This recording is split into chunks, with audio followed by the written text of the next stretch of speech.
Welcome back to Mind Talks, the podcast where we dive into the emotional and psychological layers behind human behavior. I'm Jamie. And I'm Janiyah. Today we're unpacking something that's always fantasized and confused a lot of people, which is Stockholm Syndrome. Right, it's one of those terms you hear in crime shows or thrillers, but there's a lot more to it than what media shows us. Exactly. So Stockholm Syndrome is when someone develops an emotional bond with their abuser or captor, sometimes even defending them. And I know that sounds super confusing, but it's actually a psychological survival response. Yeah, the brain tries to make sense of trauma and danger by creating emotional ties. It's kind of like saying, if I can connect with this person, maybe they won't hurt me. And that connection can feel very real to the person experiencing it. It's not about weakness, it's about survival. The term itself came from 1973 bank robbery in Stockholm, Sweden.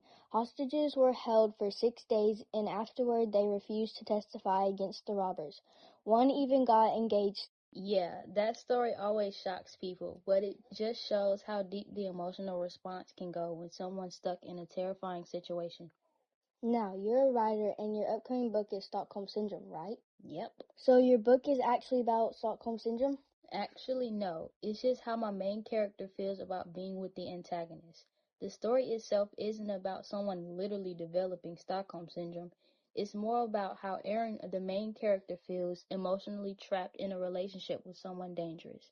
There's a psychological pull she can't explain at first, and it kind of mirrors the emotional confusion people experience in toxic or abusive relationships. So the title's more metaphorical based on how Erin feels, not the exact definition?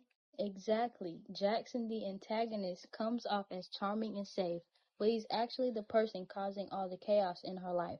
And Erin doesn't realize it right away, so there's that emotional conflict. She feels connected to him, but it's all based on manipulation. That's powerful. It sounds like your book really explores the emotional layers of trauma and betrayal. Yeah, that was really important to me while writing it.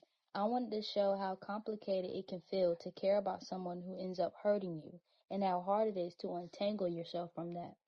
Which honestly ties back into the real world concept of Stockholm Syndrome.